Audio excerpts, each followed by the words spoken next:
Muy buenos días, ¿cómo están? ¿Cómo les va? Espero que estén muy bien. Estos tiempos que pasamos, que disfrutamos, son tiempos preciosos. Hay que atesorarlos, hay que atesorarlos. Bueno, gracias por recibirme una vez más. Creo que es el tercer año que venimos. Yo creo que ya es prudente lo que hace el pastor Gustavo, que mañana cuando nos vayamos nos acompaña a la oficina de Buquebús y se asegura que nos vayamos. Creo que es una medida prudente, porque nos han tratado muy bien, que un día va a pasar que no nos querramos ir, entonces ahí se va a complicar la cosa. Como decimos en Argentina, ¿no? Todos somos valientes hasta que la cucaracha vuela.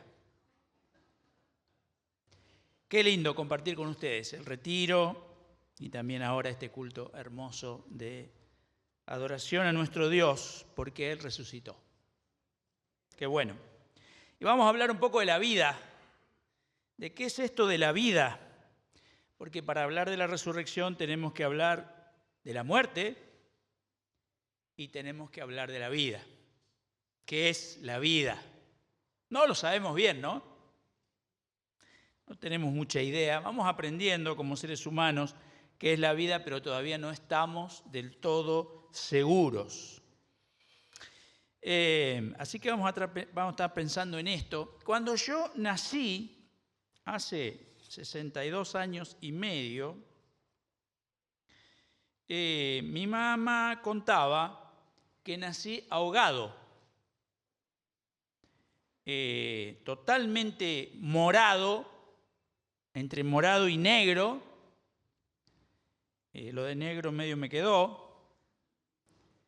Y no respiraba. Y todos estaban desesperados, obviamente mi mamá más que nadie. Y el médico, contaba mi madre, que el médico me tomó de las patitas y me empezó a pegar en la espalda. Porque yo no respiraba, no lloraba. Tenía cierta resistencia a entrar en este mundo, digamos. Algo sabría, vaya a saber. Y me siguió pegando y mi madre estaba desesperada porque no respiraba y porque este hombre me pegaba. Hasta que hice ¡guau! Y desde ahí estoy acá.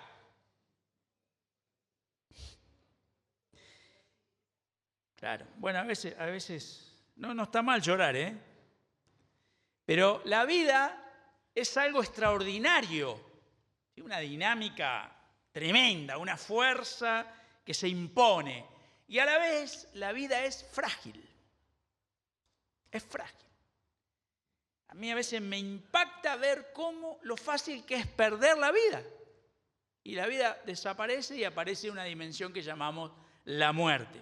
Yo les voy a pedir que vayamos a leer todos, como texto guía de esta mañana, 1 Corintios 15. El pastor Gustavo ya leyó una parte de la primera parte. Es un capítulo muy largo donde el apóstol Pablo primero empieza hablando de las evidencias de la resurrección del Señor, contando cómo se fue apareciendo el Señor después de la resurrección a unos y a otros, cómo la iglesia tomó estas apariciones y fortaleció la fe en que Él vive y empezó a proclamar que Él vive. Ustedes saben que los primeros testigos de la resurrección, como es lógico, no lo podían creer.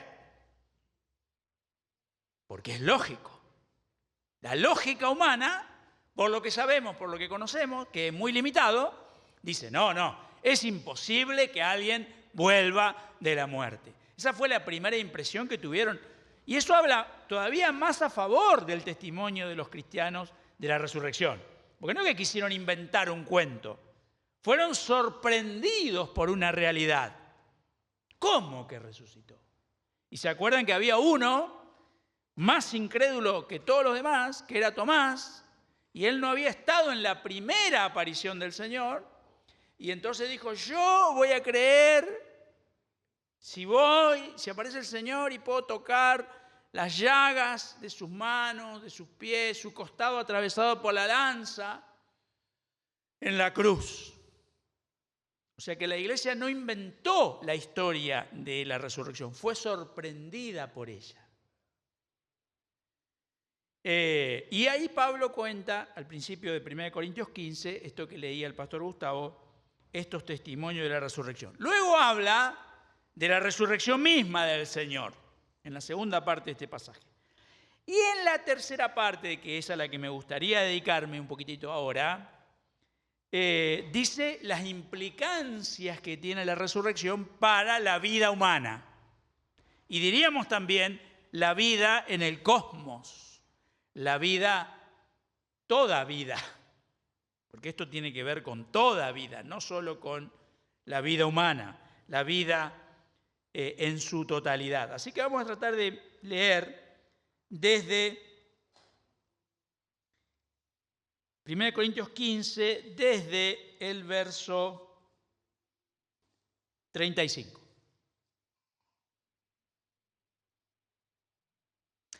Porque obviamente hay dos cosas acá que hay que creer. Primero, que el Señor resucitó, y luego que si nos unimos a Él, nosotros también vamos a resucitar. Esta segunda parte del pasaje se enfoca en esa dimensión. Dice así la palabra de Dios, 1 Corintios 15, 35.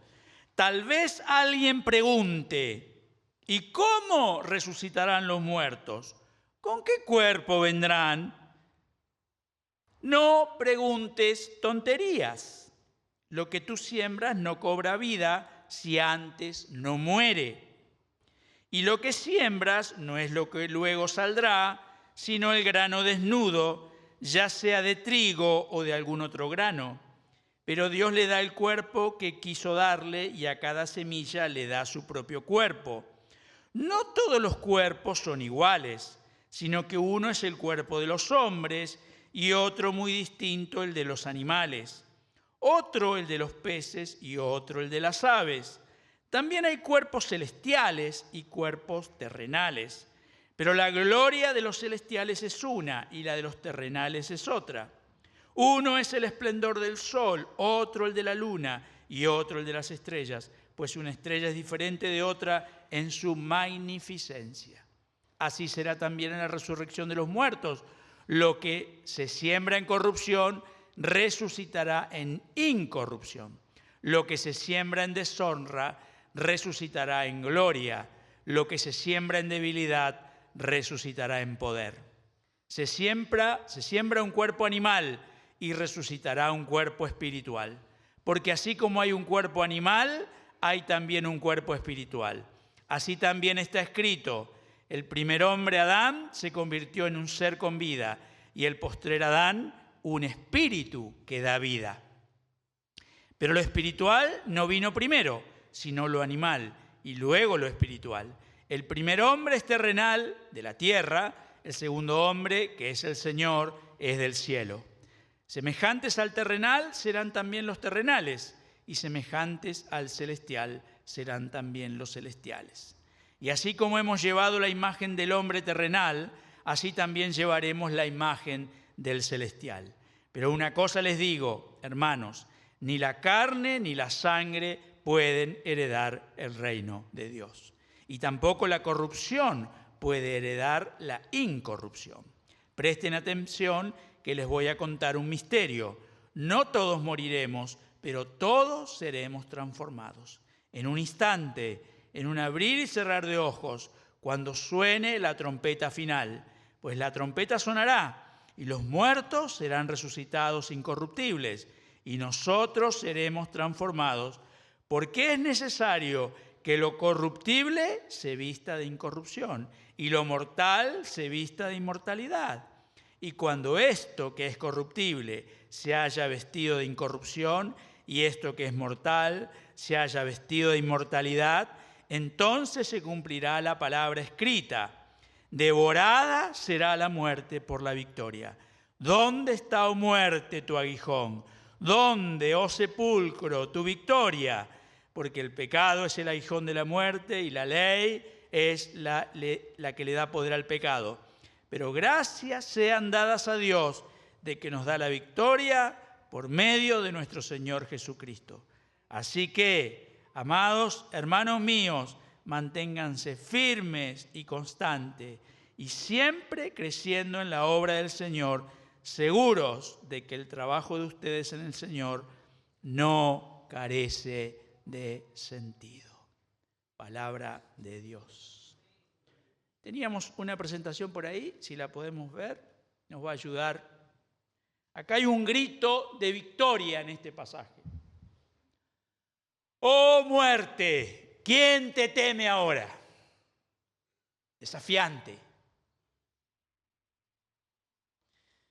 Esa traducción es de otra traducción, no la que leí recién, pero el mismo sentido, ¿no? ¡Oh muerte! ¿Quién te teme ahora? La muerte ha sido derrotada, el gran enemigo humano. Todas las cosas de nuestra vida están limitadas por la muerte. Hacemos planes, pero quizás no los cumplamos porque nos vamos a morir. Y tenemos buena salud, pero el tiempo pasa y un día sabemos que la vida biológica se termina. Y nos vamos deteriorando. O quizás en plena juventud nos toca una enfermedad incurable. Y nos parece antinatural, pero sucede que la muerte viene a buscarnos antes de tiempo.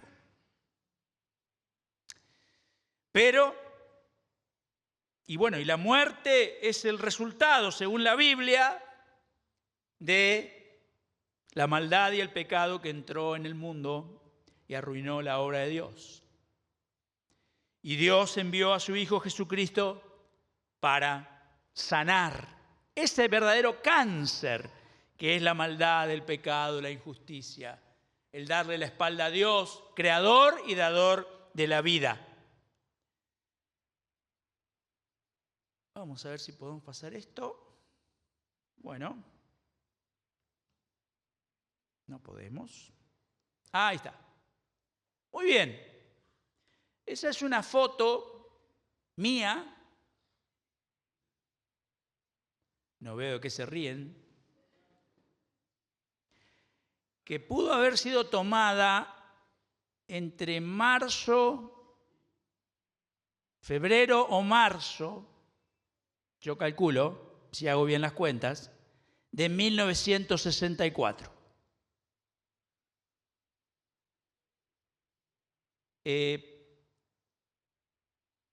Así que, como quiera que haya avanzado mi vida, mejoré bastante.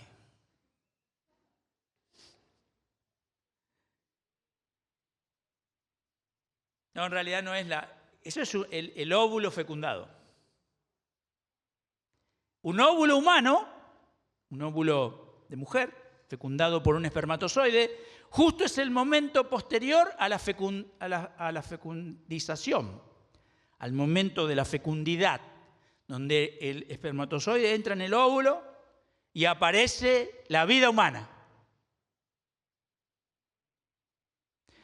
Todos empezamos así, vos también, no creas que yo solo empecé así. Todos empezamos así, es la vida. La vida.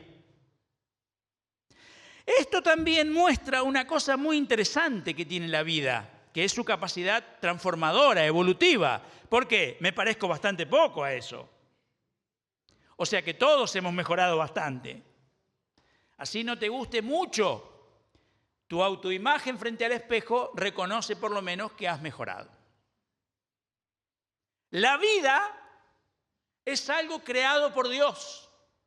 Y acá hay algo muy importante que quisiera remarcar en esta mañana. Dios no hace actos de magia. Que yo creo que a veces los cristianos hemos presentado las cosas de tal manera que parecería que Dios, por un lado, parecería haber creado todo, pero por otro lado, cuando hace otras cosas, dice, bueno, no, olvidémonos de lo que habíamos hecho, vamos a hacer un poco de magia acá. Hoy tenemos alguna idea de cómo es la vida. ese óvulo inicial se va a multiplicar en infinidad de células, ¿no es cierto? Y que tienen un mensaje genético que va a ir dando la persona que somos, los rasgos físicos que tenemos, esa singularidad que hace que seamos quienes somos. Eso ha venido de Dios. Cuando Dios trata con nosotros y va a actuar para darnos una vida trascendente, no va a tirar eso como si fuera un saco viejo, sino que va a darle vida, una vida de otra dimensión a esa singularidad. O sea que Dios es el creador de la vida, su sustentador y el creador de una vida posterior y más alta a la vida meramente biológica. Qué tremendo, ¿no?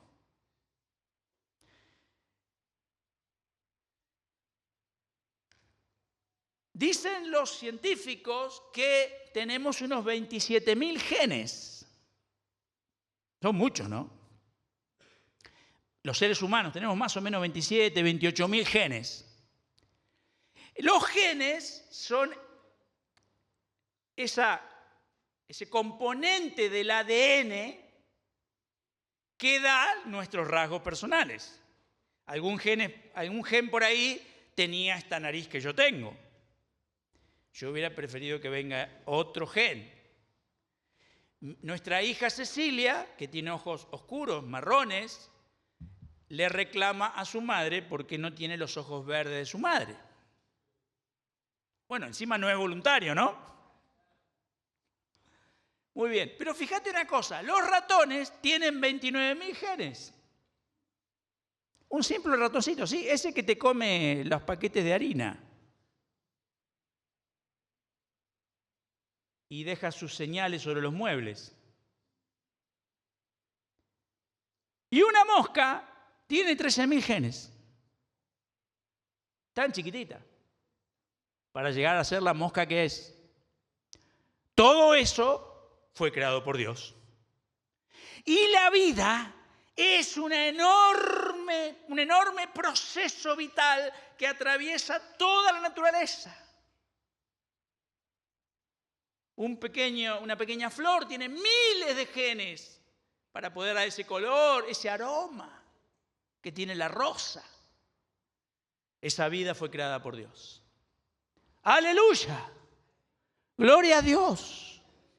¡Gloria a Dios! Él es el creador. Pero claro, los seres humanos que decimos, claro, bueno, está bien, el ratón tendrá 29.000 genes, pero es un ratón. Yo soy un ser súper superior. Mira esto qué interesante. El ser humano tiene 27.000 genes.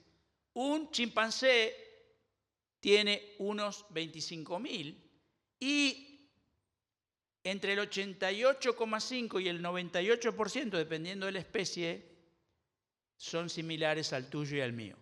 Ya no te crees tan superior, ¿no? Y la gallina, esa que nos da los huevos, con los que hacemos huevos revueltos, huevos fritos, a mí me gustan mucho los huevos fritos, tiene 23.000 genes y el 60% similares a nosotros. En Argentina a los hinchas de River le dicen gallinas, así que si le damos esta noticia se van a poner contentos. Porque hay 23.000 genes que un 60% de los genes que compartimos con la gallina. ¿Qué nos dice esto de lo que queremos pensar hoy, la resurrección? Quiere decir que la vida fue creada por Dios y se extiende, por lo menos hasta donde sabemos en este planeta, en miles y miles y miles de especies. La vida late. Y nos impacta cómo Dios ha creado esta vida imparable. Esta vida imparable. Vemos, por ejemplo, el fenómeno de Chernobyl. El ser humano hizo un desastre con una explosión atómica de una base atómica y dicen, no, ahí ya ahora por siglos no va a haber vida, va a estar todo seco, quemado, y los científicos no se pueden explicar cómo la vida volvió y los animales y las plantas. La vida es de Dios. Y Dios es el Señor de la vida. Esto es muy importante, ¿eh? Dios es el Señor de la vida.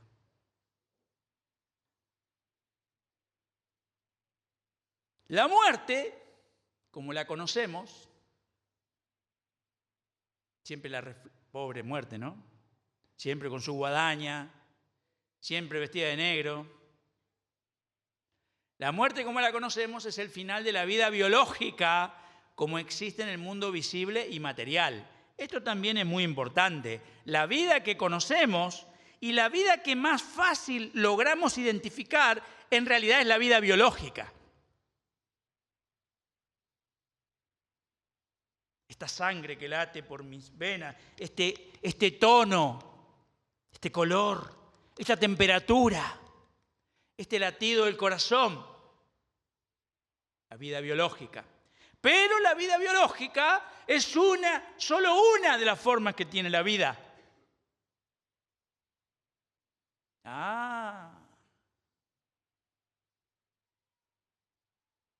Hay mucha gente que dice, bueno, la vida, me muero y se acabó.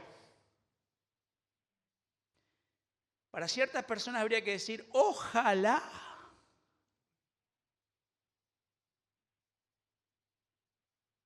La Biblia usa dos palabras para vida. Ahí voy a volver después. ¿Y dónde están las palabras? No están. Muy bien. Acá. Muy bien. La Biblia usa dos palabras para vida. La palabra bios, del griego. ¿No? El Nuevo Testamento fue escrito en griego. Y la palabra bios refiere a la vida particular y la vida biológica. De ahí viene biología, la palabra bios. Pero la Biblia usa otra segunda palabra, que es una palabra muy importante y hoy es clave para que pensemos la resurrección. Porque es la palabra zoe, con Z. Zoe es la vida total, la vida esencial, universal, la vida que no solamente es biológica, sino que partiendo de lo biológico, trasciende lo biológico. La Biblia a esa vida le llama vida eterna. ¿Por qué? Porque justamente trasciende lo biológico, no está atado a lo biológico. Acá lo dice muy claro el apóstol Pablo, ¿no es cierto? La vida terrenal, la vida carnal, la vida biológica, obviamente tiene un término, porque vos sabés que en esos mismos genes hay un mensajito que dice, te vas a morir.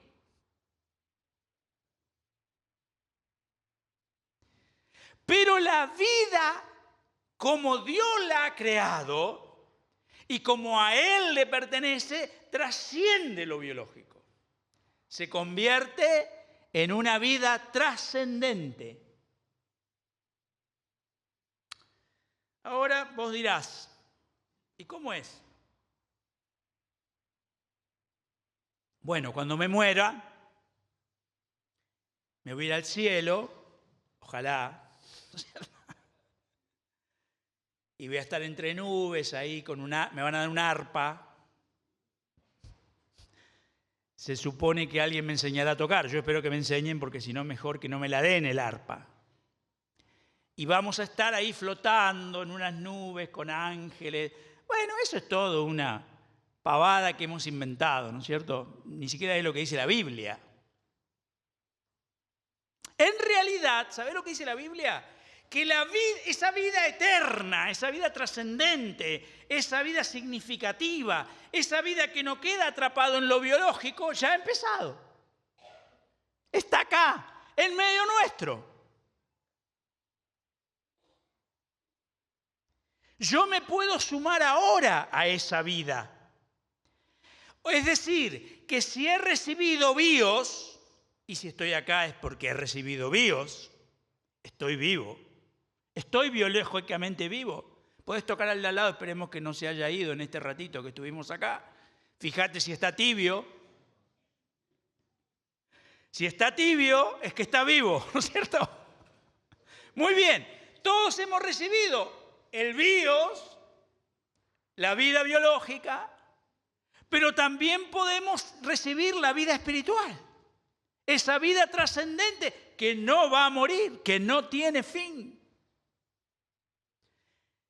La Biblia dice que nosotros, seres humanos vivos, porque tenemos bios, podemos estar muertos espiritualmente.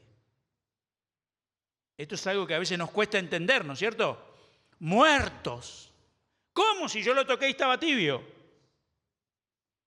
Ah, no, pero estaba vivo en la vida biológica, como está vivo mi perro, mi gato, el ratoncito que me come los paquetes de la alacena. También compartimos esa vida que se extiende a toda la creación. Aleluya, qué linda que es. Pero puedo estar muerto para la vida verdadera, para la vida Zoe, que no se opone a la bios, sino que, como explica acá el apóstol Pablo, la toma y la resignifica y le da trascendencia. Qué tremendo, ¿no? Puesto en esos términos, como lo pone el apóstol Pablo, entonces la resurrección no es tan loca, ni tan incoherente, porque la resurrección lo que nos muestra es que un hombre, Jesús de Nazaret, que tuvo vida bios, porque Dios se la dio, tenía en sí mismo otra vida, una vida eterna, trascendente, poderosa, que la muerte, mirá qué cosa interesante, la muerte no tiene ningún poder sobre ese tipo de vida. Es una pobre, débil señora. Porque frente al Zoe no tiene ni para hablar, ni para empezar a hablar. Entonces ese Jesús de Nazaret, que murió en tanto a su vida biológica, fue levantado por Dios con poder, de acuerdo a la resurrección de los muertos. Aleluya, gloria a Dios. No estamos atrapados en una vida biológica que en unos pocos años nos sacará de la existencia. Tenemos la oportunidad de unirnos a la vida de Dios. ¡Qué bueno! Y hay una cosa interesante en la dinámica de la vida. Y ahí quiero volver un cachito. Aquí. A tu derecha tenés un árbol de ciprés. ¿Te gusta la naturaleza? A mí me encantan los árboles, las plantas. Mi esposa dice que quiere ser un árbol. Si lo logra, nuestra vida se va a hacer muy difícil. Tanto le gustan los árboles. Un ciprés. ¿Y qué tenés del otro lado? Semillas de ciprés. Y fíjate qué rara que es esto, ¿no? Porque la semilla de ciprés no se parece al ciprés. ¿Vos le ves algún parecido? No. El ciprés es el ciprés, la semilla del ciprés es la semilla del ciprés. Y acá el apóstol Pablo dice una cosa interesante. ¿Cómo me puedo imaginar la resurrección? No, olvídalo, no te la puedes imaginar. Estamos hablando de una dimensión que no conoces. Estoy hablando de una dimensión que no conozco. Dice el apóstol Pablo, se siembra lo terrenal, lo biológico, y brota lo trascendente, lo eterno, lo que no tiene límite, ni forma, ni lógica de explicación humana en términos meramente humanos. Esta mañana veíamos un videíto chiquitito de Pablo de Ors, que es un maestro de espiritualidad, y hizo un videíto chiquitito en Facebook sobre la resurrección. Y él decía, los que la pasan mal el domingo de resurrección son los materialistas. Porque cuando hablamos del espíritu y de la vida espiritual y que tienes que tener una vida en Dios, en el espíritu, etcétera, etcétera, nos miran como diciendo, él dice, nos dicen que estamos flipados. Él es español. Flipado, no sé si lo escuchaste en alguna serie española, es como medio loco, medio raro, estás diciendo algo incoherente, que no tiene sostiene. Bueno, dice, el domingo de resurrección, los que están flipados son los materialistas. Porque la vida no es simplemente esto, esto que tocas, esto que ves. La vida tiene una dimensión trascendente. Pero hay una lógica, mira, y que es muy importante para entender lo que nos atañe a nosotros. Porque el Señor lo dijo en el Evangelio de Juan, y acá lo vuelve a decir el apóstol Pedro. Esa semilla de ciprés tiene que morir para que crezca el árbol.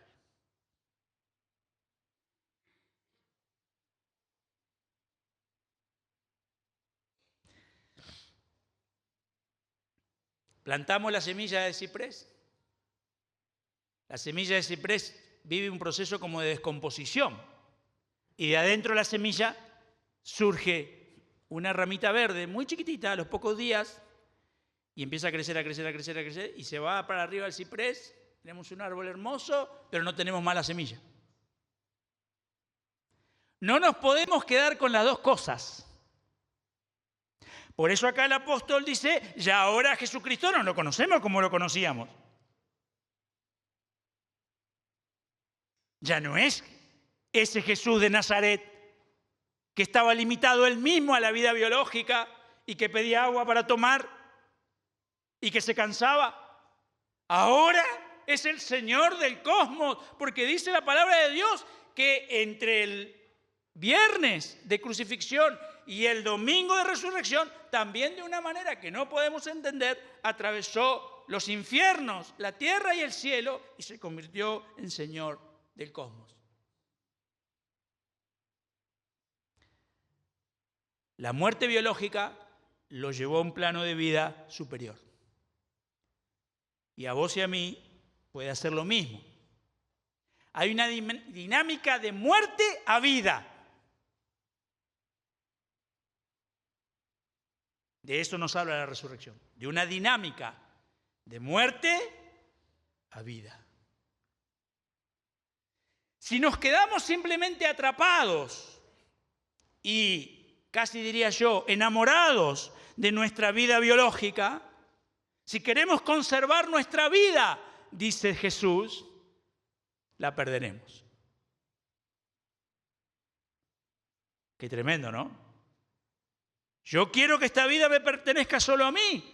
Yo quiero hacer lo que me gusta a mí. Yo no quiero pensar en los demás. Yo quiero vivir para mí. Porque la persona más importante que hay en el universo soy yo.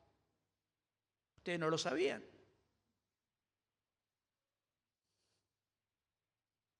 Y todos tenemos esa actitud. Eso la Biblia le llama pecado. La Biblia le llama carne. El deseo de ser dioses. Gobernarnos como nos plazca, hacer lo que nos parece y vivir así.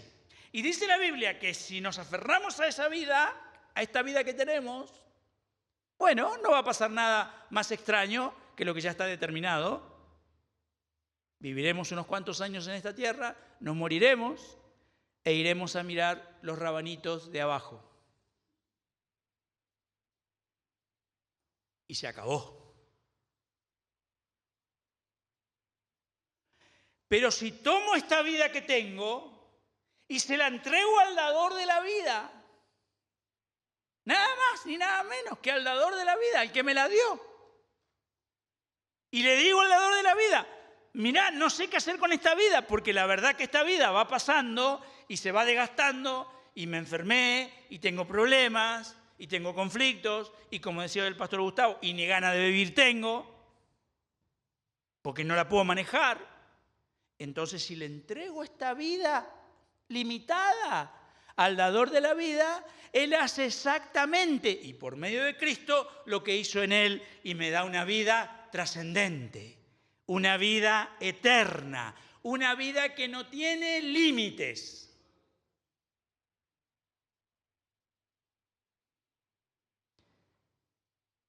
Una vida que trasciende lo biológico. ¡Qué bueno! Qué buena propuesta que se nos hace. Qué buena propuesta que nos hace Dios. En realidad, y con esto quiero terminar, ¿cuál es el problema aquí? Es un problema de perspectiva y de conocimiento. Porque la vida, en realidad, nosotros desde aquí, desde nuestro lugar chiquitito, desde nuestro carácter limitado como seres humanos, no alcanzamos a ver cómo son las cosas. En realidad la vida, la verdadera vida, es esa vida trascendente que es Dios. Dios es vida. Nosotros hasta ahora hemos capaz que solo participado de la parte inferior de la vida, que es la biológica.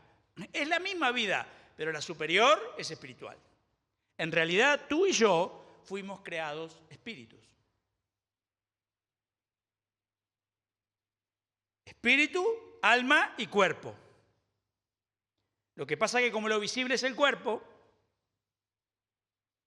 y no solo visible, sino que trae ciertas satisfacciones, y el cuerpo es nuestra presencia en el mundo, y es con lo que hacemos algo, creemos que hemos llegado a creer que esto es.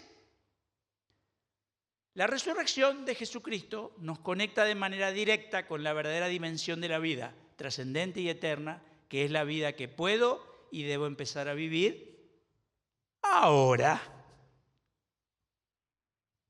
Qué tremendo, ¿no?